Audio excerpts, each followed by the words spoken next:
Yes, people, how you doing? Welcome back to the Spurs Talk Show. I'm Sean Butler, joined today by the wonderful man, got my left and right correct, from Football Heritage TV. It's Sava back from vacation. We got some breaking news. Although, is it breaking news? We think it's breaking news, but it's kind of similar news to what happened also last week, but there's better reporters going on, and we don't know. We're going to make what we can sense out of it in a minute. Sava, how are you, mate? Welcome back to the channel. Thank you. Thank you for having me. Yeah, it's I don't know if it's breaking news, but I don't care. I'm jumping on the bandwagon. I want to be excited. Yeah, sod it. We've just signed Lionel Messi. Is that what you meant? It will do. I think, listen, Van der Ven, if it's true, and the noise is hotting up, it's breaking as we're talking here. 15 minutes ago, we had the guy from the Telegraph come out saying in Dutch that it's done. It's agreed. Like, the terms are agreed. He's agreed, and it's a £30 million deal, 35 million euros. We're going to show you all the tweets to verify it. But before we do, there's 350 of you in the house, and we are 4 minutes in. This is bonkers. Very, very much appreciate it. Take your feet off, take your shoes off at the door, smash the like button on the way in, and make sure that you've hit the subscribe button to the Football Heritage TV. He's on the march to 7K. We're on the march to 11. Smash the subs on both channels, guys. Let's help the community grow as we get looking forward to what is shaping up, Sava, to be. I mean, it's looking like one of the best transfer windows in recent times, isn't it? Or was that too early? Oh, I don't know. Well, do you know what? Immediately, when I'm asked questions like that, I think, am I going to be clipped? Do you know what I mean? Like, if I say something right now and then it's an awful window and I rant and moan about it in a month, people are going to go, you said. Look, Maddison, great signing. I think Vicario's a very good goalkeeper. Solomon on a free is great for squad options, more attacking options there. If we then get Van der Ven and Tapsoba, as Romano is saying, that talks are going for both of them, not just one of them, that would be a really good window. And I wouldn't think it would stop there. So look, it's looking good. It's needed. I'm trying to. I don't want to get too excited. I've been burnt so many times before, but I also don't want to be like Mr. Box Office and be really negative about absolutely everything. So I'm mildly optimistic. So am I, mate. So am I. Look, just for anyone that's saying click, I think someone said I'm a clickbait. I'm not trying to be clickbait. I'm just trying to get the information out as I see it. This is what happened 42 minutes ago. Breaking personage. I'm not going to read the Dutch version. I'll read the English version. Van der Ven reaches personal agreement with Spurs on a contract until 2028. That is a step further in the news from what happened last week when it was just, the personal terms have been agreed. Because that was, you can make the same argument about what was said about, I don't know, Raya and was said about Tapsoba thus far. But the Spurs web are also talking about, and this is coming from John Cross in the Mirror. Let's use him rather than the Spurs web. Where is that link? Get rid of him. I quite liked him. He's a good one. I don't know where it's gone. But here we go. I think I've got it here. Here it is. Here's the one I've got. Tottenham are set to sign Wolfsburg defender Micky van der Ven in a £30 million deal. More is at the Mirror Football online. I mean, I think there's enough there to go on to say that this story is progressing. Sava, I feel like, clickbaity, are we? No, look, at the end of the day, who cares if we are, right? We're Spurs YouTubers. We want to talk Spurs. How many people in the chat? 540. Right, 540 people clearly care enough about Spurs that they've jumped on to listen. So let's get excited about it. Listen, if I get the feeling that this one will move pretty quickly now. I get the same vibes I did last week with Vicario. I get the same vibes I'm getting with Maddison. And it feels like when the reports start coming out that a fee has been agreed, yeah, absolutely. So starting to get there. Yeah. Who would you rather have, mate? Who would you rather have? Like, obviously, the noise out yesterday. We are going to go full circle on this conversation. We're going to talk about Micky van der Ven. We're going to talk about the centre backs. Then I'm going to bring it round to all the other things that are going on currently at the club with the guards, Manor Solomon. But yesterday, the news was about Manor Solomon, and then following that, at the same time, it came out. So I think it was Spurs Web or someone said, Spurs Extra said, Romano says that talks are very much progressing for both Tapsoba and Van der Ven. Yeah. Romano then came out and clarified and said, actually, I think I made it pretty clear on the podcast that I said it's one or the other. Now, this evening, as soon as this news has been dropped, Romano has come out and said, yeah, this was already announced 5 days ago that the personal terms were agreed, but Tottenham are still in talks with Tapsoba. If it has to be one or the other, Sava, let's decide whether this deal is done or not. Maybe this one's heating up a little bit more than Tapsoba is at the moment. But if just let's go back 20 minutes before this news came out. If it had to be one or the other, who's a better fit for Tottenham, Tapsoba or Van der Ven? I mean, I want to say both. I think Van der Ven for me makes sense because of the left-footed aspect of it. I think, as we talked about this last week, I think Van der Ven is very good at carrying the ball. He's very good at taking it past the last line, the last forward, and driving into midfield. He's very quick across the ground. He looks like he reads the game very, very well. So from that point of view, I want to say him. But can we be brutally honest? Isn't it both? I mean, don't we need both? I mean, if you've got those two plus Romero plus another, you'd be quite comfortable going in for a 38 Premier League game season with those three as your main centre backs, wouldn't you? So I'll be happy with that. Can I just address one person? Sorry, I promised I wouldn't do this. Step Up Spurs in the chat. Is that Elias in the chat that keeps saying? I don't think it is, mate. I think that's someone who's copying his. Yeah, I think it must be. Because if we're talking about a Levy cheerleader, I'm not sure they've got the right person there. But look, if it is Elias, then pack it in. If it's not Elias, then and it's a like a ghost account or whatever, then. I mean, I don't know what to say, but either way, Sava is definitely not a Levy. If anyone here is a Levy cheerleader over the last 18 months, it's probably me. I don't know. In any event, it's definitely not Sava. So let's. Elias. I didn't think it was you. Elias is in the chat. I didn't think it was. But hey, listen. Look, Micky Van der Ven for me. Look, it's one of those signings where you look at and you think a proper footballer. Like I watch Sanchez and he looks a calamity. You watch Dyer and he looks rigid. You watch Tanganga and he looks rash. This guy looks a footballer. Do you know what I mean? He looks an athlete. He looks good across the ground. I'm really I'm positive. I'm positive about this signing if this comes in. I'm really, really excited for it. Let me ask you this, mate, because there's a lot of noise also right now percolating around Clement Longley. Now, I think you and I probably feel the same, but correct me if you don't.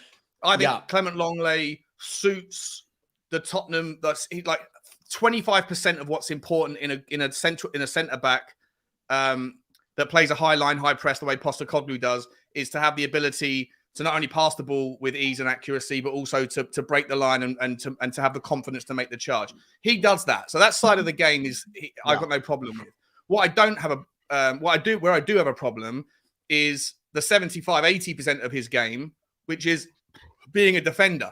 And when you're playing with a high line, high press, you need to have someone that's very good aerially. You need to have someone that's got the pace to track back, someone who can turn like quicker than milk, and essentially be able to do the defensive responsibilities. When you get caught out in transition, you're going to be on your heels a lot of the time. I don't think he can do it. However, I was okay technically, just like I'm okay with Manor Solomon. If it makes economical sense to put in these cheaper players here, but it means you're going to go big elsewhere, I was kind of okay with it. But when you've got someone like Micky Van der Ven, who is the entire other end of the spectrum with his pace, I think he's the fastest defender in Bundesliga history. I think. I saw something about that. Yeah, something about that. Are you okay with having like a Van der Ven on the left and a Longley behind him, if it meant that Tottenham would go and get like a Tosin to compete with Romero, or do you think we still need someone better because there's an outside chance that we're going to be ending up with at some point very quick into the season either Dyer or Longley in the back line, and then we're going to have problems? Yeah, wow, that's a lot of information. Look, Right. look, Yeah. no. It's all food for thought. Listen, if we're being completely greedy, you're saying right, let's go and get Van de Ven. Let's get basically if the four centre halves we started the season with, Sean, were Van de Ven, Romero, Tapsoba, and Longley, I'm comfortable with it. Right, I'm really comfortable with it. My concern, I don't know if this has answered your question. My concern Wait, sorry, is say this. that again. Romero, Van de Ven, Longley, and Tapsoba. Tapsoba. If they were the four, Yeah, it'd be amazing. I'm very comfortable with that, right? Yeah. I'm very comfortable with it. I said today, I don't want Spurs to sign Longley. If you're buying Longley, though, and he is like your fourth choice centre back and the deal is 5 or 10 million, I'm cool with that. If you're buying Longley and he's starting the season in a back two, I'm not comfortable with that. But I'm also really aware, Sean, that I think a lot of people overlook this. When we're talking about Spurs just need to keep going and buying players. This window, we've already spent near on 70 million on Porro and Kulusevski, right? Yeah. So you've already spent 70, 75 million on those two. You've then spent 40 million on James Maddison. So now we're up to 110, 115 million.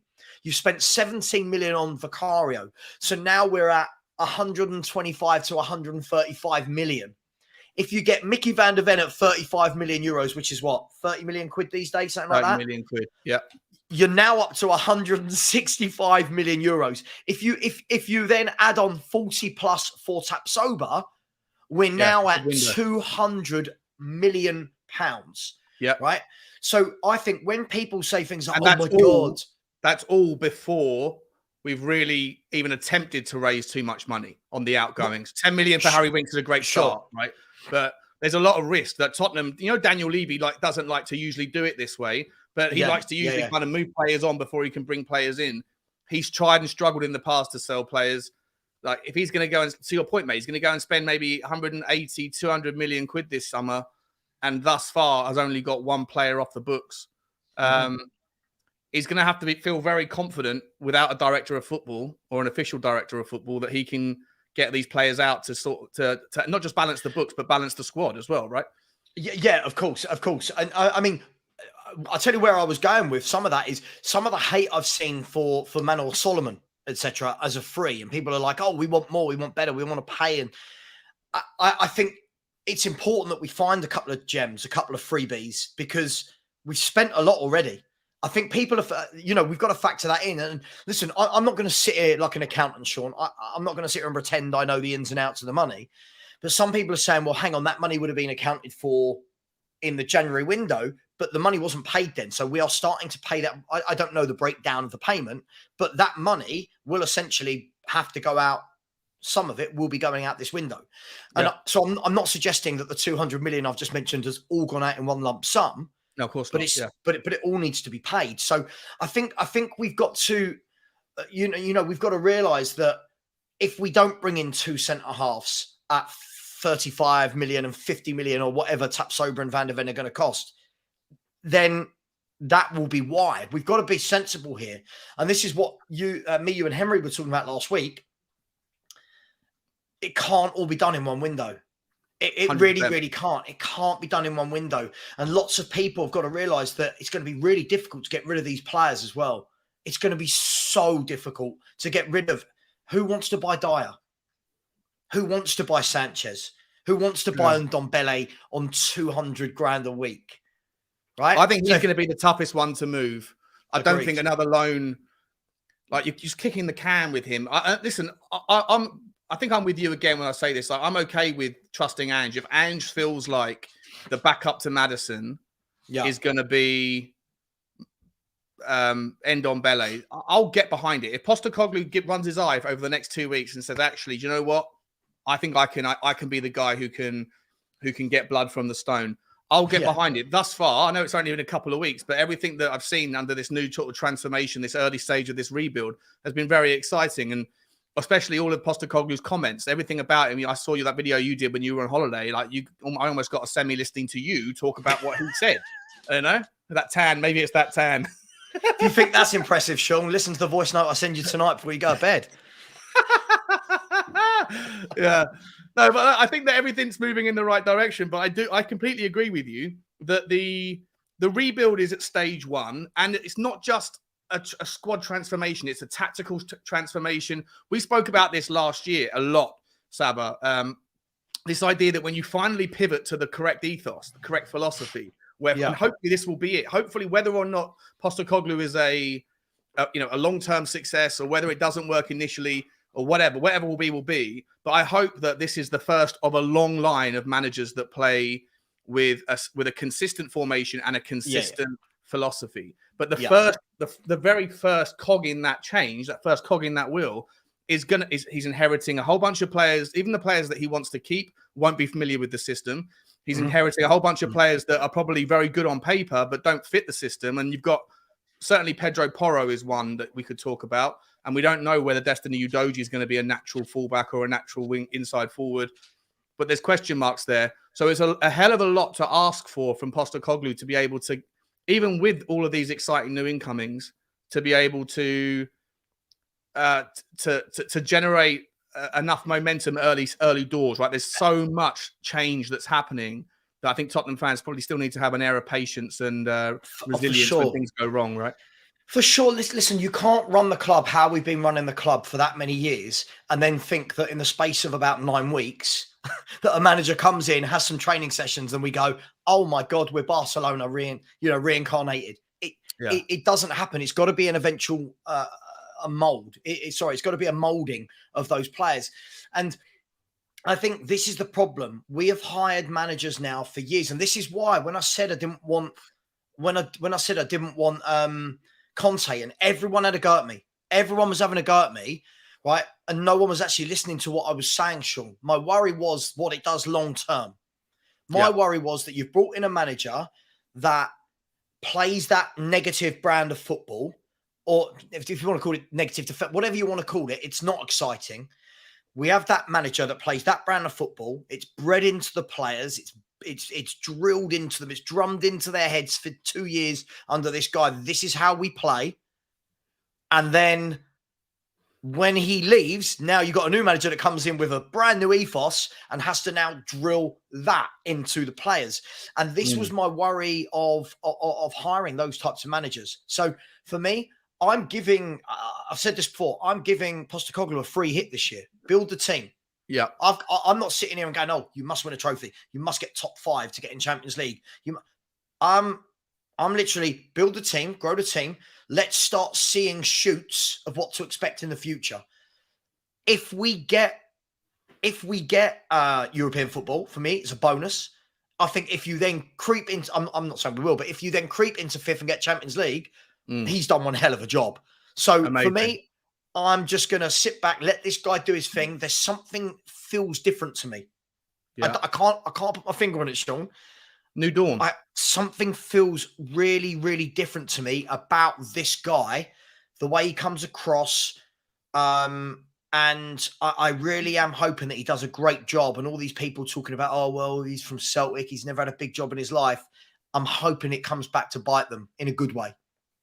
Hoping he wins them over. 100%. I'm just going to get rid of someone. I don't know who's in the mods. Who of my mods are in the house today? I've seen this. Someone's being a Burke. I don't know where it is. Next time he mentions it, next time he pops up, I'll see it and ban him. Guys, there's over 1,000, nearly 1,100 people in the house. It's absolutely insane. Wow.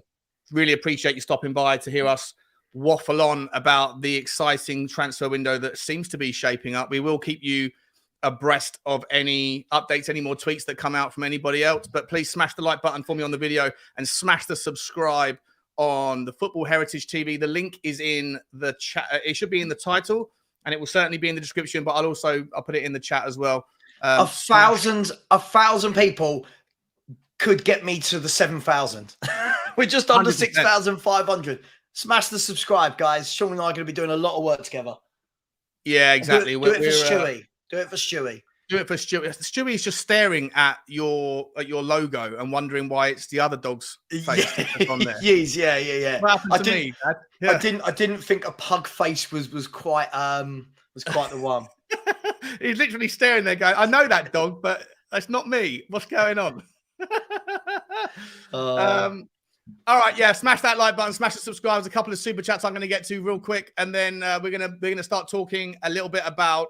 Well, we're going to talk about Manor Solomon, and then I also do want to bring, because we have spoken about the monster amount of budget that we potentially are spending, but I think there's still, and notwithstanding, I know we can't do it all in one window. I think that there is still a lot of gaps in the squad, and we're going to talk about that as well. Kaylee Davis, though, first and foremost, has said, "Oh, Micky, he's so fine. He'll blow your man. Hey, Micky. Yeah, listen, if we get him, look, he's raw. He's a raw player, Kaylee, but I like the kind of credentials that he starts with. And you know, I think he's going to be one of those players that we'll look back on in 2 years' time and go, what a great signing if we can get him. I feel like from what I've read, heard, seen, looked at, the stats, everything about him seems like he's someone that, of course, he's going to make mistakes. Of course, he's going to be a little bit flamboyant, but he's got the credentials, if he can stay injury-free, to do the things that the very important, very specific, high-line, high-press, Postecoglou centre-back need to have. And he has it. Thank you very much for the super chat. Loves Music is also in the house. Big up Loves Music. Says, hi guys, sorry late to the party. Great news on Van der Ven. Well, we're not entirely sure, having gone live. As soon as I saw the tweet, I was like, Savile, we've got to go live and discuss this. And then we're not entirely sure if the conversation is as progressed, but we're going to pretend like it is for the sake of it. Thank you so much for the super chat. And frankly, Tottenham, big up Frank. Hope you're well, mate. He says, why didn't we get Madison last season?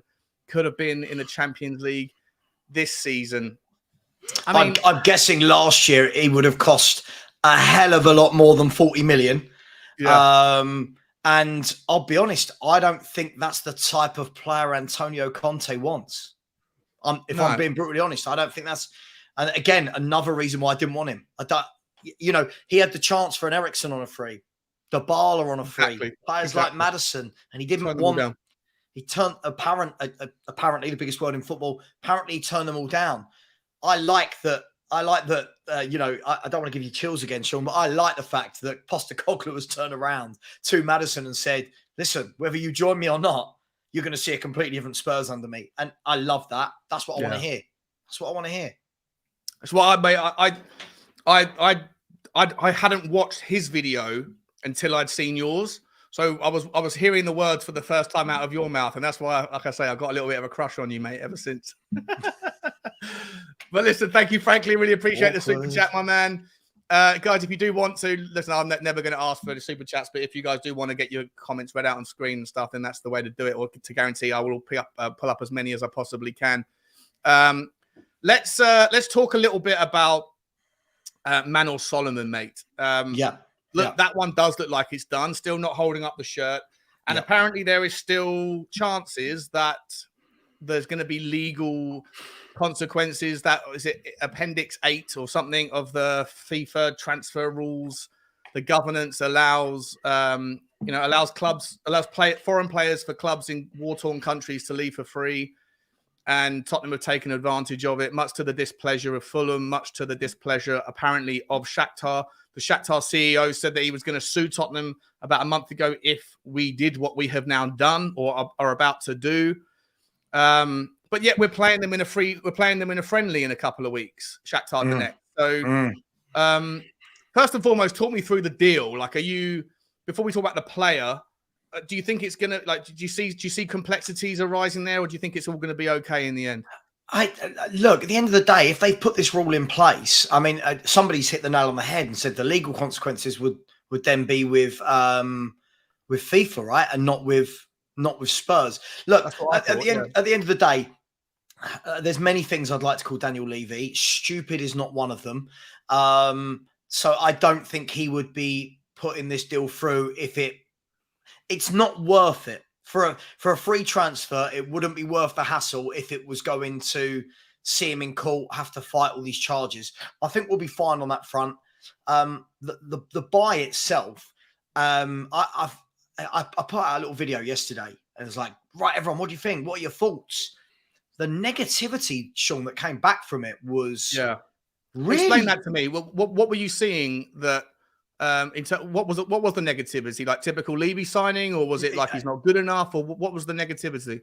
I think it was a lot of people pretending they know a lot more about him than they probably do. So you get that stigma, don't you, of, oh, if he was any good, someone else would have got him, which I've never understood, because if that was the case, we'd never sign a player. Yeah. You know, there's a reason he was at Fulham, right? This Wow. guy's crap. Yeah, because there was war in Ukraine. Right. So there was just a lot of, typical cheap deal. And this goes back to what I was saying earlier, that surely you need a couple of deals like that if you want to have the money to buy your Van der Vens and your Tapsobers. You know, I think that football fans think that there's just this unlimited pot of money. And more than that, Sean, I think football fans think that you can just have a squad of about 50 players. Right? Yeah. And Chelsea appeared to for a little bit last season, didn't they? Chelsea and their manager today. What did he say? Yeah, we'll talk about him. We'll talk about him towards the end. Yeah. I'm seeing lots of fans crying about that. But look, it's for me. We need reinforcements. Last year we saw it, right? I think at one point, Son and Kulu were both injured at one point, and we were so threadbare. If you remember, it was like Bryan Gil playing Kane and Richarlison, and it was all a bit. Other than Kane, it was really, really weak. So I think you've got to have players that can come in. You've got to have. I want 2 to 3 attacking options on the bench, Sean, that we can bring off when we're losing, or to give Kane a rest when we're 3-0 up. You know, so for me, I'm comfortable with it. I'm not going to sit here and pretend I know the guy inside out. I saw the same cameos. Does, mate. The guy's played 550 minutes of Premier League football last year, right? He signed on August the 10th, and on August the 30th, he had knee surgery, right? Or so, I may be wrong on my dates, but essentially, like he spent the entirety of the first half of the season, recovering from surgery. He comes back in January. He gets a few minutes here or there. Then he goes on a wonderful spell where he scores 4 goals in 4 games. And people are starting to talk about him. Oh, Solomon's done it again. Solomon's done it again. And then it kind of fizzled out, because Fulham had nothing really to play for. The season fizzled out. So I don't 550 odd minutes of football is the equivalent of 5 games or 6 games of football, give or take, right? So it's difficult to read too much into him unless you're someone who watches the Ukrainian league from a couple of years ago, unless you're someone who watched Shakhtar Donetsk specifically in the Champions League. And I think he did okay in those games too. People have mentioned that he kept Mudryk on the bench, kept Mudryk out of the position. The one thing that I would say about the player, and it's the same thing that I feel has happened to Decky, and it's the same thing that I said that a couple of years ago, or a year and a half ago, I was talking about that was happening with Sonny, is that when you are a player that does the same thing too often, you very quickly become found out. Decky is going through it right now. He doesn't really want to take people on down the byline. I don't think he trusts his hamstring to kick past the player and move on. So he uses his strength and then comes back in on his left. Sonny is often known for doing the same thing on the inversion on the other side of the pitch. And from what I've seen of Solomon, I worry a little bit. Like he's very tricky and technical, a good dribbler. Don't get me wrong, but he's like so one-footed. He's not one-footed. He can play with both feet. I'm not saying he's one-footed, but he just dominates. He prefers his right foot to his left by a factor of 50. And I worry whether or not that little hot spell of 4 goals in 4 games or whatever it was is because no one knew who this guy was. And I want, if he plays more and more times doing the same thing over and over again, eventually smart right backs are going to see it and just show him down the byline and see if he can do it, or whether he's going to cut in again and just walk into a body. Does that concern you at all, mate? I mean, look, of course, that concerns me with any player. I think, look, for me, this guy, if you're bringing him on 25 minutes to go, tired defenders, does the trick work more than if it's against high defenders as opposed to doing it all game? I just think for me, it adds wonderful depth, and I'm not saying he's a wonderful player, but I think it adds depth. I think we add options.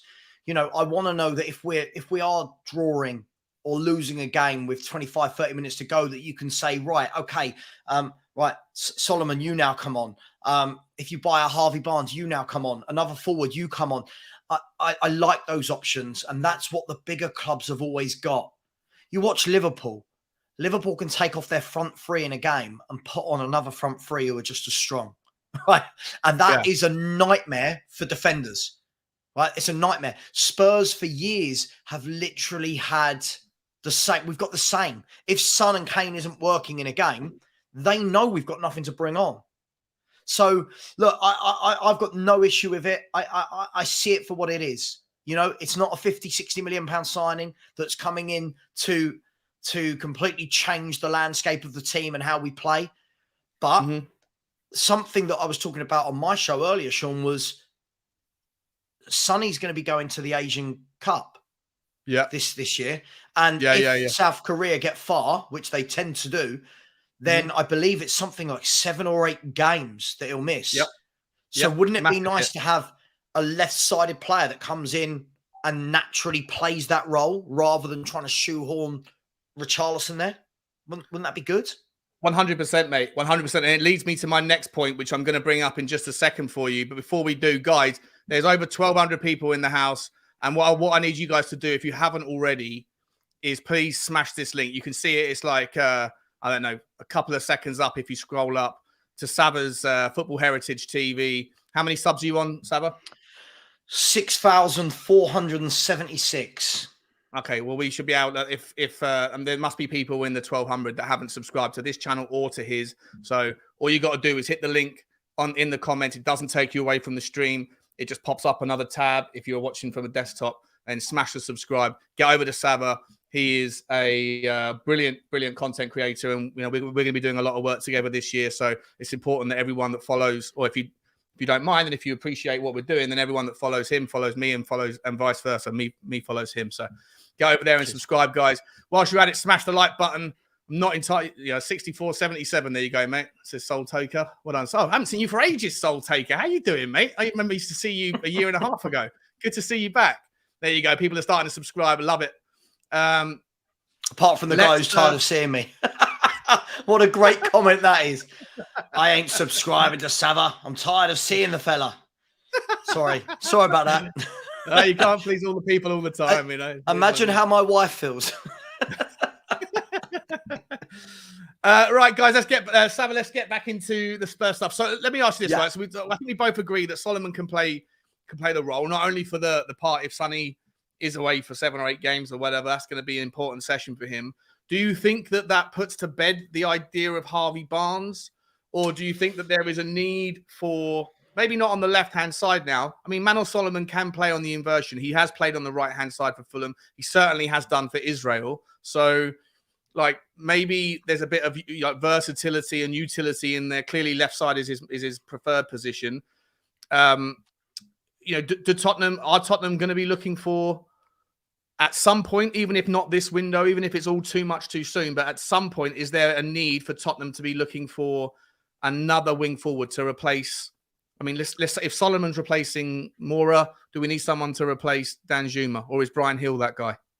Well, this is the question. I think sometimes we have to separate our own personal feelings about a player and look at what will the new manager do. So one thing I will say about Bryan Gil is he works hard. He's a really hard worker. He will press. He will close down. Will Postecoglou like that? I don't know. For all we know, I could look an idiot. I think he'll like it, but I might look an idiot in a week's time if we go and sell Bryan Gil to a team. But I think different players will work better under different managers. But again, if he can get something out of Bryan Gil, if you've got Solomon, you've got Maddison, you've got Kulusevski, Son, Kane, Richarlison, you've now got options. So for me, do we need Harvey Barnes? Listen, I never say no to more attacking talent, but if we bought Harvey Barnes and didn't spend that, I mean, it would be about 35, 40 million to get Barnes from what I'm reading. Yeah. If we got Harvey Barnes, he's got longer than 1 year left on his contract, hasn't he? I believe so. I believe so. So if we bought him and didn't buy us, like, for example, if I'm going to spend 40 million on Harvey Barnes, I'm going to take that money, add 5 million to it, and buy Tapsoba. Right? I know that's not quite how it all works, but that theory would be what I would go with. But hey, I've got nothing against Harvey Barnes. If he did come in, he scores goals, he assists, he works hard, he's direct. And lots of people, if you talk to them, in terms of people who have followed Postecoglou, they say that he makes a lot of substitutions and he makes them with about 25, 30 minutes to go because he wants the energy. He wants the pressing in the legs.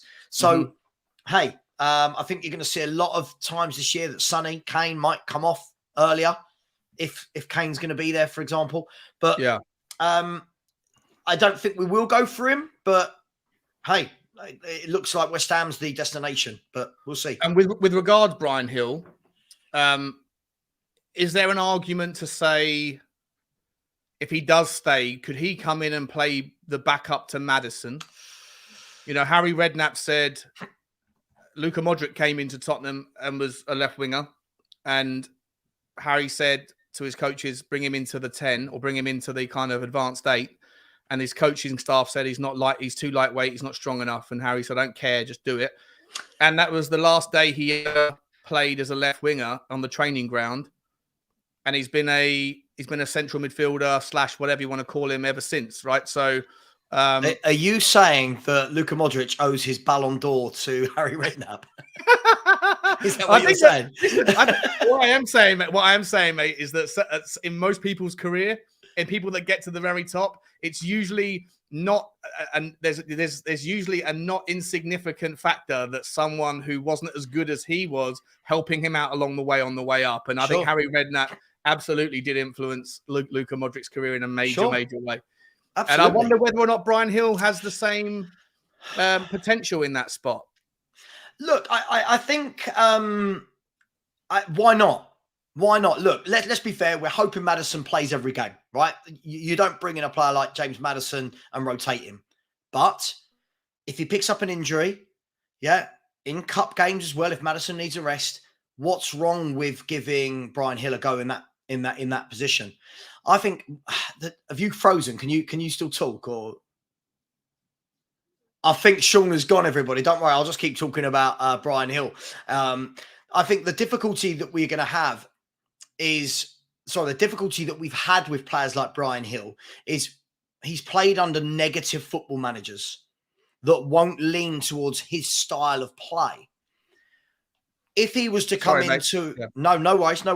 I was just saying, because Bryan Gil's come in and played under negative managers that don't lean towards that attacking style, that don't lean towards having a lot of the ball and creating, etc., I don't know whether that hasn't helped him. Now, if you've got a fluent, competent team that works and you have to take out Maddison because he's injured for one game and Gil goes in there, I'd like to think that it won't be the end of the world. I'd like to think that he can fit into a fluid system. I like to think that technically we know Bryan Gil is a very good footballer.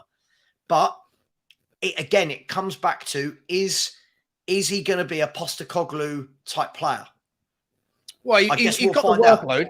He's got the workload and the work ethic. I think he does run down blind alleys. He does do the press when he's asked to do it. Sometimes, you know what? Sometimes I'd say that one of his weaknesses is that he was doing the pressing when it wasn't really a part of the strategy under Conte.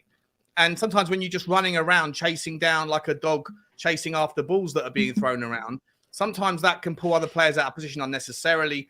And I think that maybe that was almost held against him, but his willingness to chase and to put that kind of that work off the ball, I think is something that should be applauded. And I think it was something that will suit Postecoglou. Whether or not Postecoglou is going to want to use him as a starter is another question. And whether or not Bryan Gil is going to want to come back and be another squad rotation player when he's just won the Europa League, I don't know. I think if you were to get into Bryan Gil's mind and say, what do you want to do? Yeah. I think he would be, please sell me back to Spain. Please. Yeah. I think, what is his age now? 22, 23, 24. Is he at the age now where he must be thinking, I've got to play? Like I've got to play regular football. I think everyone gets to that stage where you've got to play. It will be interesting. Look, we'll know if we start the season, then he's in the squad. We'll know. But options. That's all I want to see at this club. Options. You know, that was the one thing under Poch when we had that really good 11. There were no options off the bench, and we need options. All the top clubs have options. Speaking of options, I do want to move the conversation because I still believe that there are weaknesses within some of the areas of the pitch that we think are brilliant. Obviously, it looks like tonight we're signing, or maybe very close to signing, Micky van der Ven or Tapsoba. But let's hope the Van der Ven stories are progressing. I would love Van der Ven to come in, and I would absolutely wet myself if we could go and get both of them, because Van der Ven can play as a left back as well as, a left-sided centre back. And I have question marks over the left back side, mate. I really do. I think Ben Davies was never a fantastic left back in my mind, but I think he's good enough cover. He can be like, if you've got a 25-man squad and you've got 2 players for every position, that equals 22. Plus you have a third goalkeeper who's 23. You have 2 utility players that can, do what you want with. I wouldn't mind Ben Davies being one of them. I do think he's competent. You can play on the left back, left-sided centre-back. And even if you absolutely needed at some point to pivot to a back 3 with a wing-back system, he can also step in there. However, I think that with Van der Ven coming in and just being able to do the same job as a back 4 and on the left side of the centre-back, alongside Tapsoba, it would be brilliant. But where I want to go to next, actually, let me pivot. Before I do, though, sorry, I'm rambling a little bit here. I've just put the Football Heritage TV link in, guys. I'm going to do it again. Smash that link, guys. It's right there. If you haven't already, hit the link. It won't take you away from the stream. There's still over 1,200 people here. It's insane numbers. Please hit the like button for me on this video. And also, of course, subscribe to the Spurs Talk Show if you haven't already as well. Let's keep the numbers growing. Saba, I want to talk to you about the 6. I want to talk to you about this 4-3-3, this very specific 4-3-3. The way that Postecoglou does it, it's not the same as how other teams do it. The 6 is like the quarterback when we have the ball. He has to be incredibly adept, incredibly competent and confident on the ball, being able to spray passes left, right with both feet. But at the same time, he needs to be able to participate in aerial duels when the high press is working and goalkeepers bang the ball long. He has to be able to stop the man when we don't have the ball in transition. He'll often be one of the 3 or 4 men that are the last kind of chance saloon. It's a very, very important cog. It's probably the most important cog. I would argue the 6 is more important than probably any other position in a Postecoglou system. And I am not myself convinced that Bissouma is the perfect fit for it. I don't think Bentancur is a perfect fit for it. Bentancur on the ball is fine. Off the ball, question mark. Bissouma is very good at a lot of things, not an expert in any of them for his particular system. Even if Bissouma is the 6, what happens if he gets injured? We need another 6. What do we do? Do we need to find another 6 or what? I'm with you, mate. I don't ever look at Bissouma and think he's a 6. I don't. If we're gonna, if we're gonna talk numbers, I see that he's your box-to-box midfielder. I think he's the guy in the middle that can, work. I think he can track back. I think he can work hard. He can defend, but he can also carry the ball and move forward. I think if you're going to play that role, you need, that guy would be great if Fulham weren't asking for about 80, 90 million. But Spurs, for me, need to go out and find their Paulinho. Fulham paid, 20 million for Paulinho? I think you're right. No, they paid 20 million for Paulinho, and they want to sell him for 90. I think 90 is insane. I think you probably could, if Fulham were to get offered 65, I think they'd be crazy not to do it. They would. Yeah, absolutely. I think, look, you can say 90 million all you want. Let's be fair. I think if somebody puts 55, if the number starts with a 5, I truly believe that somebody in Fulham's going to go, hang on. 2.5 times your money. Yeah. Right. But listen, I don't think it's going to be him. I don't think we're going to spend 50, 60 million on a number 6. But this is where it's about scouting. This is where, for me, I think you go and, it could be someone completely left field, Sean, that none of us know or that none of us have talked about or thought about. 100%. There's loads of them out there, mate. Trust me, I've been doing my knocking around on the Y Scouts. One of the players, I don't know if you're too familiar with, I'm sure you're familiar with the name. Let me know if you know too much about him from visual experience. But Locatelli, I think, at Juventus is a really, really good player. And I think Juventus are under pressure with their finances. Obviously, we've got Paratici, the Don /Con, whatever, in the background. There's We've got a good relationship allegedly with Juventus now. I think Locatelli could do that role with ease. Yeah, You know? he went there a few years back, didn't he, Locatelli? I mean, yeah, look, we need a player like that. I think you've got to have. I think what we've got to do with a position like this, it's the same as a playmaker. I've seen over the years, could this guy do this role? Could this guy do that role? I think there are certain positions on the pitch you need a specialist. 100%. You know, you've got to have that player that was born and bred to do that, or they're molded into it over time. You know, we've seen Pep Guardiola do this a lot with players where he molds them. But normally, Pep will do that when he's molding them into a position in a team with great players all around them. Yeah. For me, we desperately need a 6. We need a guy that loves to do that job. We need a guy that's got an engine on him. We need a guy that is quite happy to say to whoever the fullbacks are, you know, go on, go. I've got this. We want that. Yeah, exactly, mate. Go. You don't need someone. You just need someone who just sits there as like a plant, like almost like he's so competent with his abilities on the ball that he doesn't need to be running into spaces all the time. But you do need someone as well who occasionally needs to leave the foot in and, you know, like lump onto someone. If the ball gets past me, the player won't. You know, ideally not have a terrible disciplinary record. Manuel Ugarte would have been the perfect fit for me, but of course he's gone to PSG. Palhinha is a wonderful fit. He's also 6'3", very good in the air. And like I say, when the high press, the Postecoglou high press, which is a little bit different to others, when they affect it well, you're going to leave the goalkeeper sometimes no choice but to hoof it long. And then the way that would work is, in an ideal scenario, is that you find a way to win the ball back, which is why you need the 2 centre-backs to be excellent in the air. But occasionally it's not going to be them that's competing. It's going to be the 6 who has stayed back deliberately. And so someone like Palhinha could be that guy. I just saw someone put a comment up. Do you think that there is any chance at all that you could do a player plus cash swap deal? Like a Højbjerg, get rid of Højbjerg, send Højbjerg to Fulham, and go. I mean, is 40 million plus Højbjerg, something like that. I mean, I'd love to see that. Listen, I think if you sent Højbjerg that way, bought Palhinha this way, I think Palhinha.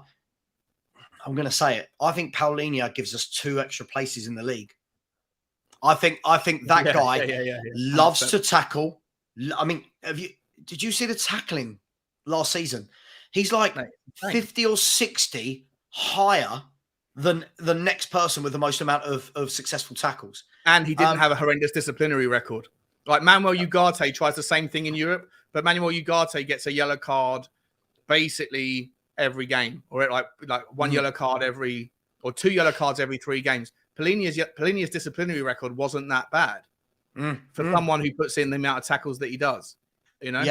Yeah. I think that, look, to come back to your point, you've got to have it. We need that. I think if you are going to play with attacking fullbacks, you've got to have 2 centre-halves that are comfortable, and you've got to have a defensive midfielder that knows his job. Not somebody who's learning it, that knows his job and says, go on, the other 2 midfielders in front of me go, the fullbacks go, don't worry, I'll make it a 3. I'll be the last line before we get to the defence. That is what we need to find. And I think we will find that. I'm not saying this window, I don't know. But as we said, can you fix everything in one window? You know, are we going to get the number 1 in the window, the playmaker in the window, 2 centre-halves in the window, a number 6? It's asking a lot. But if they put it off... It's asking too much, because there's consequences to too much change. We're already asking all of the players that are familiar with Tottenham to learn a new system, which will take time. We're asking them to understand and know the chemistry of...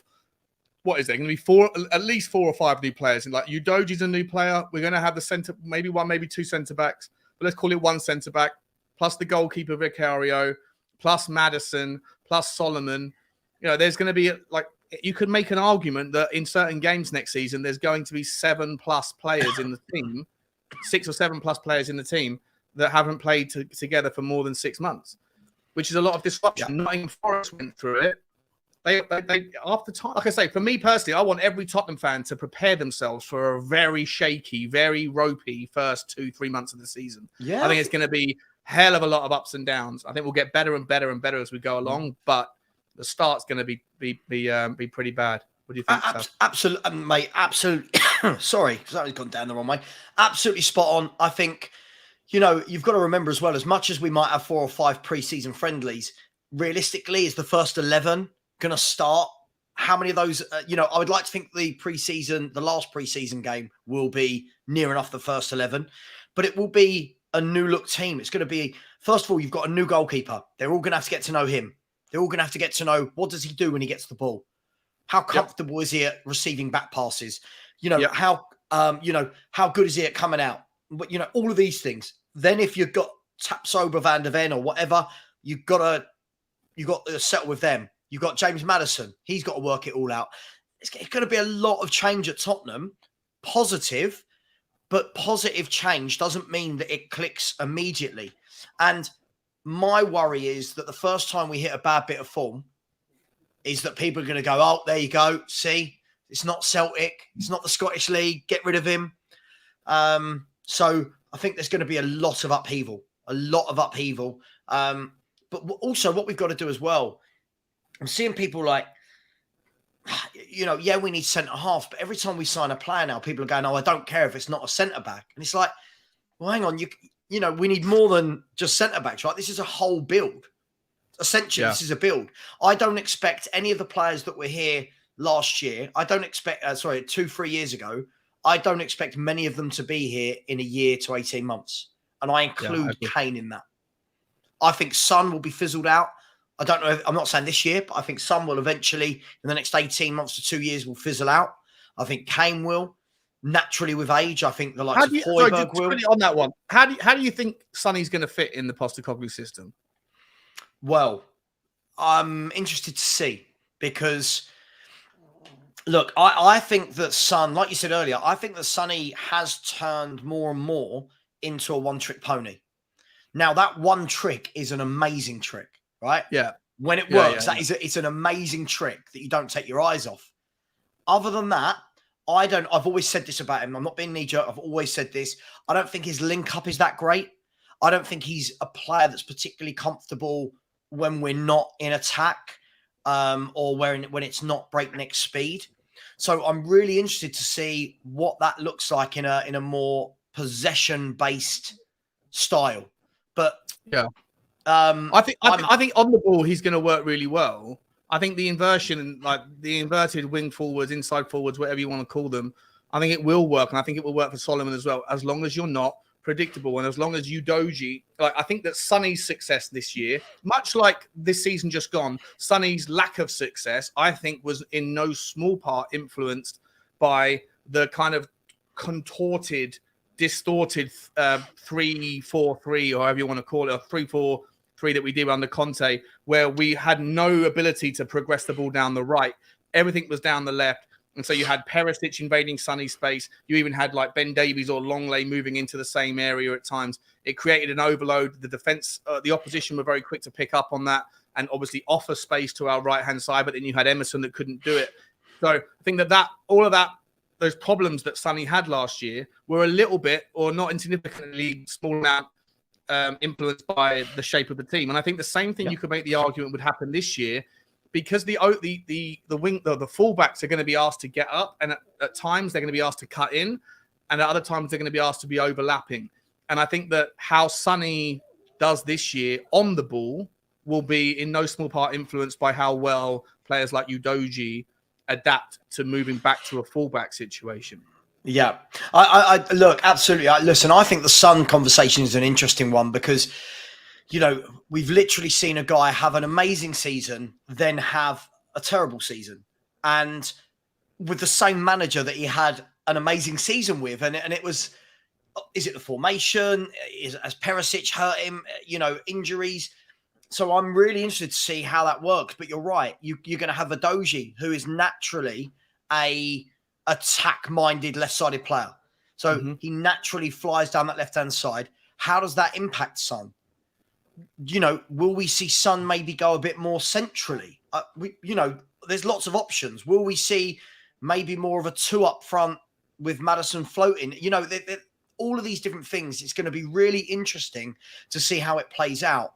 But Son, for me, this is going to be interesting. See how he plays. Yeah. Look, But you think you generally think that over the next 18 months, you think he'll have kind of the fact that with age comes time. You know? Yeah. Listen, I think as well, how many players at a club stay for 8 to 10 years? At what point do you mix things up? You know, I think we haven't mixed up for the last 4 or 5 years because we've not been run very well. And without those two, the whole thing falls apart. Hopefully, where we're getting to in the next 18 months to 2 years is where you go, oh, Son's going. Okay, cool. Who's coming in? You know, a bit more assured about, okay, we're losing a player, but we trust in Postecoglou. We trust the scouts that the player they're bringing in to fill that role is maybe already been bought and is being bedded in slowly. That's how proper football clubs are run, right? Yeah. You know, that's so I think over the next 12 to 18 months, I think you will probably see a little bit less of Sonny. But listen, the first half of this season is really important for Son because you can't have a bad year like he had, then have a bad 3-4 months to start the season. People's patience will go. I think you make the same argument for Decky as well, right? For sure. Listen, I've said this a number of times, Sean. I've said this a number of times. I'm not sold on Decky. I'm not. I think he's talented. But you can say that of how many players across the world, right? I think he's a really talented player, but the sample size of me seeing him poor versus the sample size of me seeing him playing really well, one completely outweighs the other. Someone agreed with you or didn't agree with you. Yeah, Frank came running in and barked at me. He's a big Sun fan. But do you know what I mean? For me, listen, no, I do know what you mean. Yeah, we can sit here and say, oh well, injuries and this, that, the other. Well, then I have to look at Conte again and say, well, if Sonny was playing with this bad injury, if Kulu was playing, why? Why was that not addressed? Why was Sonny not taken out the firing line? I think all that stuff's a little bit storm and teacup, kind of like over egging the pudding. People have bad seasons, and then they start to say after the fact, oh, I was playing injured. Maybe you had a niggle here and there, but I don't believe it was like that disruptive because, had it been, you would like, this is a professional organization, and we did have other options that didn't get minutes on the pitch. If Dan Juma was sat there on the pitch, imagine Dan Juma right now. He sat there, he's gone back to Spain, and he finds out that he didn't get minutes in place of a guy who apparently was playing injured the entire season. I don't think that's like, I think a little bit over egg. I think that's a little bit kind of manufactured. No, I agree. I think it's, listen, I get it. You take the heat off the player, but listen, it's a big year. It's a big year for him. It's a big year for Kulu because what we want to be in a position is, the position we want to be in is, okay, you've not played well, right? You're not playing the next game, right? Go on, Solomon. Show me what you're made of. Go on, take your chance. Yeah. That, for me, is where I think Spurs fans crumble. I think we get so emotionally attached that even if players play really, really bad, we constantly make excuses for them. I think the clubs that win, the bigger clubs, the fans of those clubs aren't as romantically attached, so to speak. They're ruthless. Yeah. You've not played well. Come on, boss. Get a new manager. Get a new player in. And for me, that's what I want to see. So, fair enough. It's a big season for Sonny. Massive season for Sonny. It's a massive season for a couple, not just Decky as well, but I've got two more topics I want to talk to you about over the next 15, 20, and then we're going to wrap it up. I want to keep these sorts of things fairly short so that it's not overbearing for anyone. But there's still 1,150 us in the house, guys. Really appreciate it. Smash the like button for me. I can't see what number we're on, but I'm pretty certain it could be higher. So please help the channel out. Hit the subscribe button for the Spurs Talk Show. Now, I'm not sure. I don't even know what we're doing on that number right now. But also, I'm going to put it in the chat. Once again, here we go. His football heritage. Help Sava out. He's a brilliant lad, brilliant content creator. And he's always around every morning at 10 a.m. UK time to talk through with the guys in the comments exactly what's going on for the day. So please get over there and show your support to him as well. There you go. United Spurs of America. Jacob's talking. He said 602 likes. 1,100 watching. Do you know what? I'm not going to say only 602 likes. 600 likes is actually really, really impressive. So, but if you can carry on smashing the like button, I really appreciate it. And Jacob, whilst I have you, my man, I did see your comment a minute ago saying like he had surgery. I know you're like a Sonny. You're like we were talking about this last night. So your Sonny's like his biggest supporter. Sean, he had surgery. Stop talking nonsense. I get it. Maybe he had a hernia, but I don't necessarily think he had a hernia the entire season. Yeah. Maybe the hernia popped up around April, and then that's his way of saying, I was playing injured for a lot last year. I don't think he was playing injured the entire season. If he was, then maybe I don't know. Maybe you could make the argument that he that he shouldn't have been. But anyway, let's move on. Just quickly, Alpha T in the chat who said, no, you can't blame the players for lack of rotation. Stupid argument. I'm not blaming the players for lack of rotation. That's my point. You need a manager that turns around and goes, you out. You've been poor. You've had 60 minutes. You've not done a single thing. Off you go. Right. Solomon, you go on, take your chance. That's what it should be about. But for me, there's too much sentiment. Like, for example, so I won't go too deep with this, but like Jacob's well sentimental about players. So I'm ruthless with players. If they don't play well, I don't care if your name is Kane, Son. I don't care. If you are not playing well, you should be prepared to be pulled. I don't know if that's just me. Yeah, no, it's not just you. I agree. I definitely 100% agree. I think I always talk about meritocracy over popularity contest. I think that, or I don't know, what's the word when people look after their family first? I'll think of it in a second. In any way, Jacob, he's giving it a smile right now. I'm sure he's going to come back with one in a second. Guys, get over to United Spurs of America. Wonderful channel. I did a stream with him a couple of days ago. I can't remember if it was last night or the day before. It all rolls into one for me. But love Jacob. Go over to United Spurs of America and help that man out. He's on the road to 2K, I believe. Anyway, I don't know where Sav, I think Sav has gone for a wee or to get the door or something. So let me take the opportunity, guys, to ask you guys in the comments, where are we going with regards the right back? I need to know how you lot feel about the right back. It's the penultimate topic of the evening. We're going to do the right back, and then we're going to do the outgoings, because whilst I'm really happy with the outgoings with Harry Winks thus far, dare I say that phrase? Thus far. Back. Let's talk about the right back before we move on to the outgoings. The situation, Emerson Royale, right? Emerson Royale is a cult hero at Tottenham. A lot of people, I know Nick Collison from Shelfside Spurs, Barry, or what are we calling him now? Range Postecoglou. I've not heard that one. Like Ange Postecoglou. He is saying he's been an ever present in the Emerson Royale fan club. But look, Emerson had a really tough start to his career. He gets better. You can't hate the guy. He's always got a smile on his face. He got a hell of a lot of hate, and yet he got his head down, and he paid a lot of money for people to go out there and do scouting analysis. And he's God loves a trier, Sava.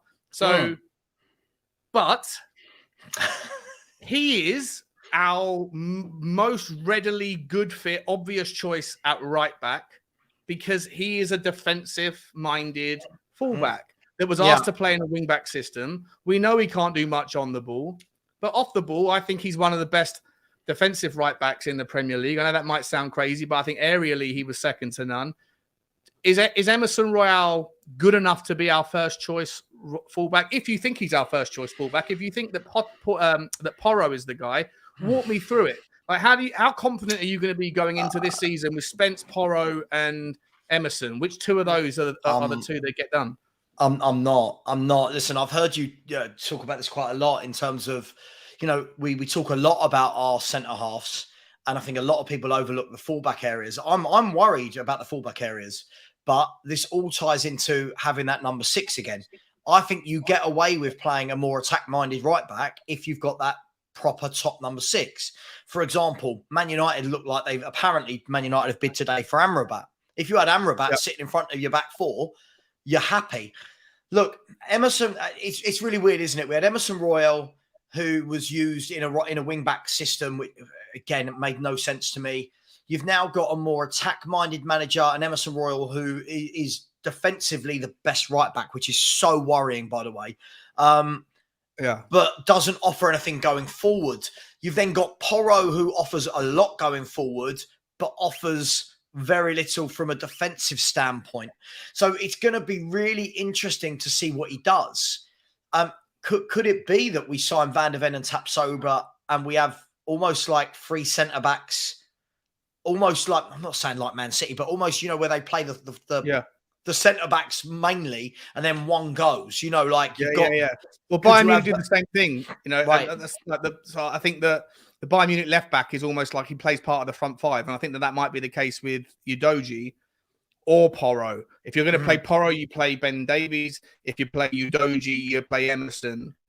And then you ask the 6 to sit in and protect, like Kimmich does so well for Munich. But I don't think that again, back to Bissouma, I don't think that Bissouma is good enough as the 6. Would you like deprioritize a replacement right back for this window though? Is it all too much? Look, there's so much to do. There is so much to do. I'm not expecting anything to happen there. Listen, he might find a solution that works, and it might be something that some of us don't like because it means a player playing that we don't like. But we might have to suck it up and say, you know what, I was wrong. It works. Well done. You've done, and I think that's an important part of being a fan, right? Is that it's okay to turn around and go, well, I don't like this player, but to be fair, look what the manager has done and blah, blah, blah, blah, blah, blah. Seen a lot of City fans say that this year about Nathan Ake. A lot of people saying, oh my God, why do we buy him? We can get better. And how's he getting in the team above Laporte and blah, blah, blah. Now they were talking about him as one of the players of the season. So look, if Postecoglou can find a formula, great. Again, I think the last 2-3 managers we've had have been very rigid, not tried anything, haven't tried to find solutions from within. So hopefully Postecoglou can do that. And then, and then maybe, wait for Kyle Walker to have one more year at Man City and bring him home. But on a serious note, I do think that is something that will be pushed down the line a little bit. I do. Yeah, I agree, mate. I agree. Listen, I know you've got to go. And how much time? How much can I borrow you for? I've got 4 minutes. 4 minutes. Yeah, I've got 4 minutes till 25 past, and then I must go. 100%. Super quick. I just want to say thank you so much to Frank again, my man. Really appreciate you, Frank. Sava, I think most Spurs fans are emotionally numb now and just don't expect the world anymore. If we see something special, we will turn back on. I'll let you answer that one, Sava. I do have one last question to ask you. Frank, listen, I don't disagree. I think the last 2-3 managers have made me emotionally numb to all of this. Which is why now people are saying, oh my God, it's good to see you a bit happier, Sava. Well, yeah, because I know that the manager we've employed is going to try different things and he's going to attack, and that gets my juices as a football fan flowing. So I don't disagree with you. And it's the new manager's job and the player's job to get fans to turn back on side. Of course it is. But I'm on side with Postecoglou.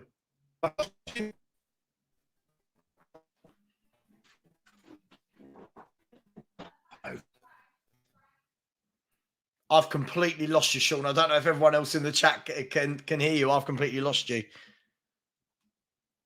That looks like the face of somebody who's doing something very wrong.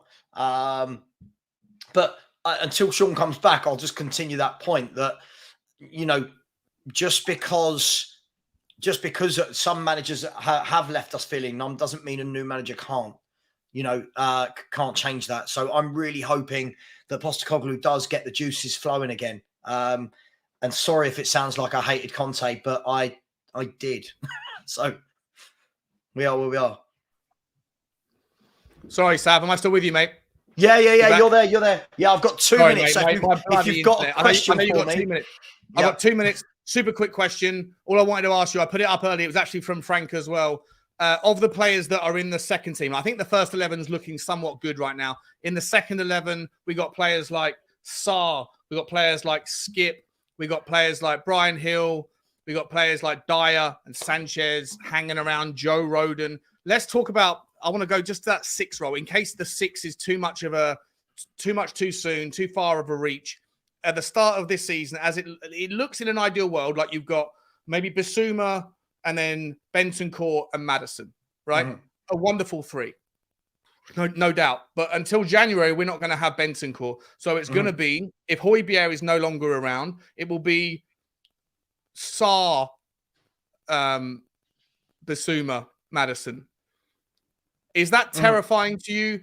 Does of the or Skippy and Sarr and Maddison? If something happens, like how does that midfield? Does that midfield look to you very strong on the surface, but also incredibly weak just beneath the surface?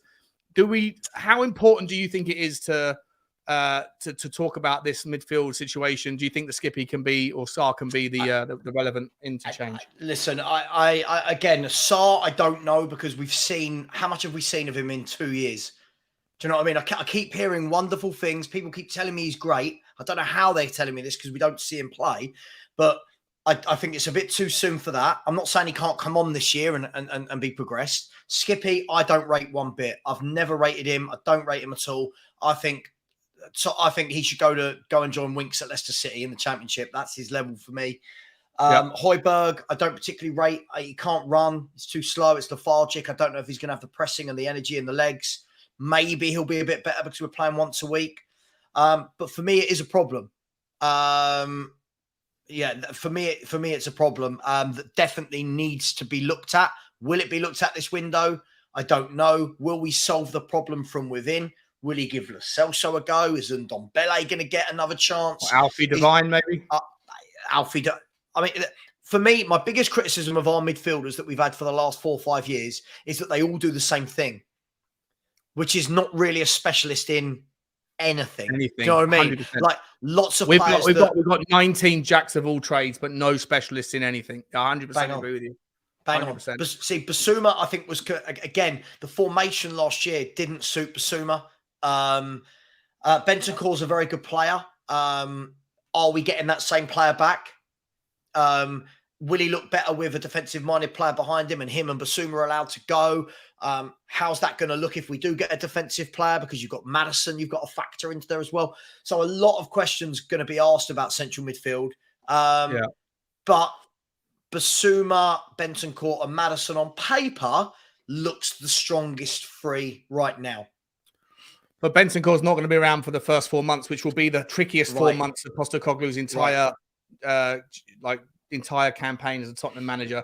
Look, we're gonna pick this up another time because I think that I could talk about this particular topic for hours, and I know Sava can as well. So we're going to pick this up again, maybe on Sava's channel tomorrow, or maybe here, or maybe on Henry. By the way, also get over to Henry Wright TV. We're going to be doing a lot of work together as a trifecta, and I see him in the chat earlier on. I've got his link to hand, but get it to everyone. Listen, if you find a Tottenham channel out there that you're not subscribed to, subscribe to them. All right, like we're all trying to help each other out. We're all trying to fight for whatever kind of scrap with our fingernails for some attention. It's natural, but there's so much to talk about and so many different opinions. I love you all. There's been over 1,100 people the entire time. Sava, what's coming up on your channel? Talk to us about Football Heritage, and I'm going to put the link in for the chat for everyone. Yeah, so I do my morning show throughout the summer, my morning show for an hour and a half every morning at 10 a.m. where it's just me and I get to go through lots of questions. So I like to involve a lot of the people in the chat. So we go through that. Obviously, my daily videos as content breaks. I've got the Spurs review, which we're going to be starting back up this Sunday night, Sean. So the Spurs review is back Sunday, people. And other than that, just as and when doing some bits with other channels as well, with other clubs. So a lot going on. And as you said, me and you are going to be doing a lot more work, me, you and Henry in the next 12 months or so. So yeah. Thank you for everyone that subscribed during the show. Yeah, you guys have been superb today. I think broken records on this channel for live viewers and probably likes as well for a live stream. You guys are awesome. Thank you so much to the guys who super chat today. We got Kaylee, Loves Music, and Frankly Tottenham. Frankly, you put in a couple. I think so did Loves as well. I'm not even sure if I saw this one, Loves. I do apologize, mate. I do apologize. Listen, I'll make it up to you. I'll bring up your comments next time I see you. Guys, we're going to leave it there because Sava's got to go out and I don't know what he's doing. He's doing something. He's got a very interesting life. Lads and ladies, hit the like button on your way out. Hit the subscribe to both the channels. And as always, we'll see you again very soon. Thanks for watching. Come on, you Spurs.